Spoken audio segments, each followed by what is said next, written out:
Origami एक ऐसी Japanese art form होती है जिसमें हम लोग एक सिंगल पेपर को सिर्फ फोल्ड कर करके उसको अलग अलग चीज़ों में ट्रांसफॉर्म कर सकते हैं।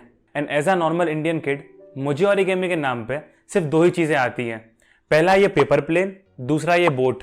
तो इस वीडियो के लिए मैंने डिसाइड किया कि मैं ओरिगेमी सीखूंगा। तो बिना किसी देरी के शुरू करते हैं इस वीडियो को।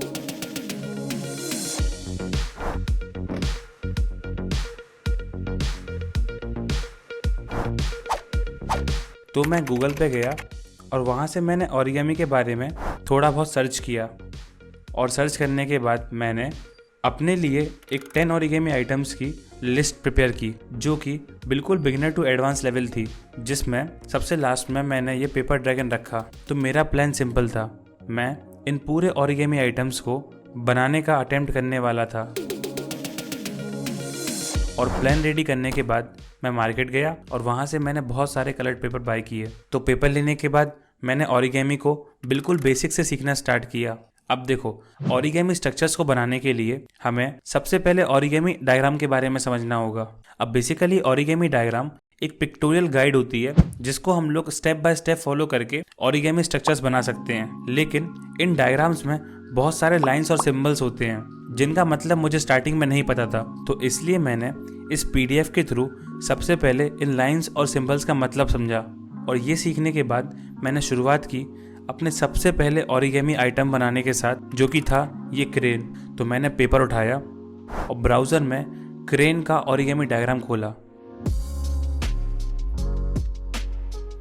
और उसको स्टेप बाय स्टेप फॉलो करते हुए सिर्फ 10 मिनट में ये क्रेन बना दी।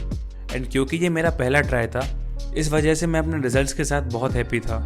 इनफैक्ट मैंने इस क्रेन का दूसरा वेरिएंट भी ट्राई किया जो कि अपने विंग्स को फ्लैप करता था। और ये क्रेन को सक्सेसफुली बनाने के बाद मैंने अपने लिस्ट का सेकंड आइटम, जो कि एक जंपिंग फ्रॉग था, उसको बनाना चालू किया। अब ऑनेस्टली सेइंग इसको बनाना बहुत ईजी था, साथ ही साथ ये जंप भी करता था। तो फ्रॉग कंप्लीट करने के बाद मैं गया अपनी लिस्ट के थर्ड आइटम की तरफ, जो कि थी एक बास्केट।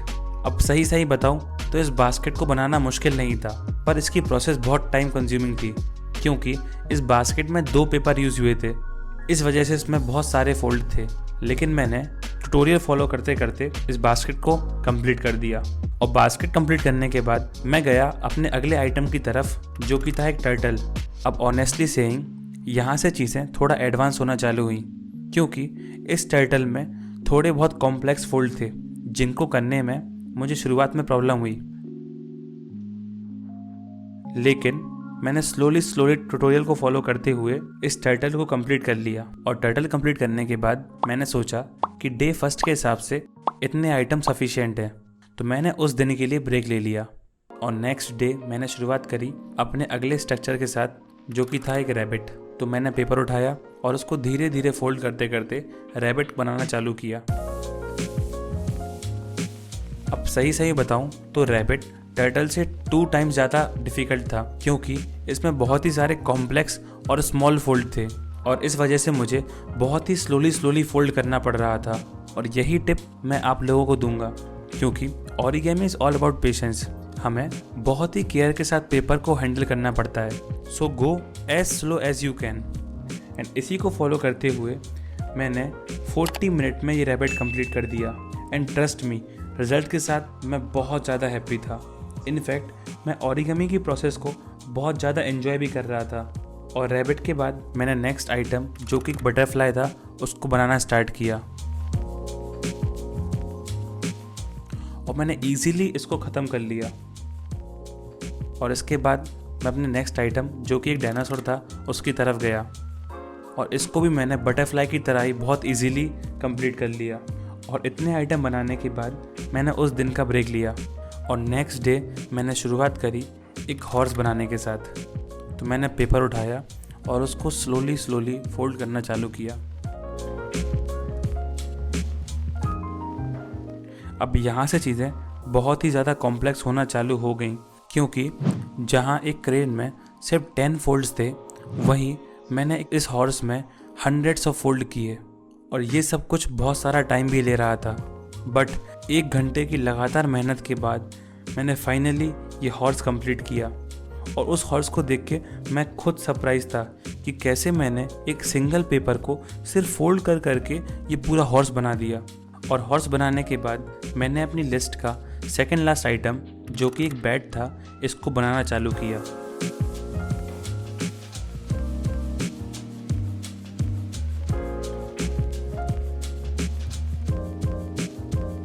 अब ये देखने में जितना आसान लग रहा था उतना था नहीं, क्योंकि इसको बनाने में मैंने टोटल 1.30 आवर्स लगा दिए, तब जाके ये कंप्लीट हुआ।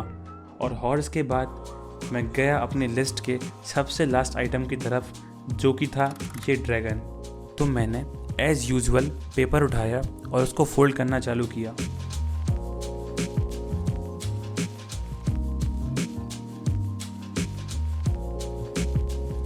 अब शुरू में तो मुझे ये बहुत इजी लग रहा था, क्योंकि इतने सारे ऑरिगेमी आइटम बनाने के बाद मैं बहुत सारे फोल्ड्स के साथ यूज्ड टू हो गया था। लेकिन जैसे जैसे मैं आगे बढ़ रहा था मैं उतना ही स्लो होता जा रहा था। इनफैक्ट एक पॉइंट पे आके मैं रुक गया। मुझे एक फोल्ड समझ में ही नहीं आ रहा था, जो कि ड्रैगन का हेड वाला फोल्ड था। मैंने एटलीस्ट 20 टाइम ट्यूटोरियल्स को रिवाइंड करके देखा, लेकिन मुझे कुछ समझ में नहीं आया। और इतनी बार ट्राई करने के बाद मैं फ्रस्ट्रेट हो गया, और फ्रस्ट्रेशन में मैंने अपना ही पेशेंस लूज़ कर दिया और पेपर को कुछ ज़्यादा ही हार्ड फोल्ड कर दिया, जिस वजह से पेपर फट गया। और पेपर फटने के बाद मैंने उस दिन का ब्रेक लिया। तो नेक्स्ट डे मैं उठा और मैंने बिल्कुल शांत मन से फिर से ड्रैगन बनाना चालू किया।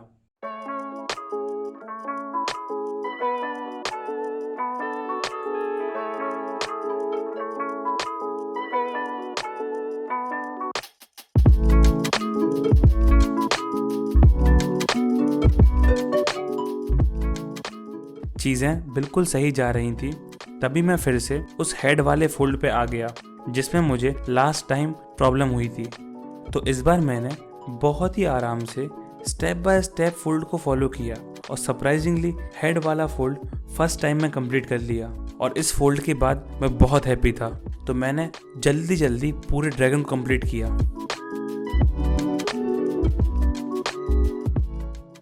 तो ओरिगेमी इज़ फन। इनफैक्ट अगर आपने आज तक कभी ओरिगेमी ट्राई नहीं करी है तो मैं आपको डेफिनेटली रिकमेंड करूंगा कि आप एक ना एक बार ओरिगेमी ट्राई करो। आप पक्का इसकी प्रोसेस को एंजॉय करोगे। तो इस वीडियो के लिए बस इतना ही। अगर आपको ये वीडियो पसंद आई हो तो इसको लाइक करना, और अगर ना आई हो तो आप लोग डिसलाइक भी कर सकते हैं। पर नीचे कमेंट में मुझे ज़रूर बताना कि अगली स्किल मैं क्या सीखूँ। तब तक के लिए मिलते हैं आपसे किसी और वीडियो में। जय हिंद।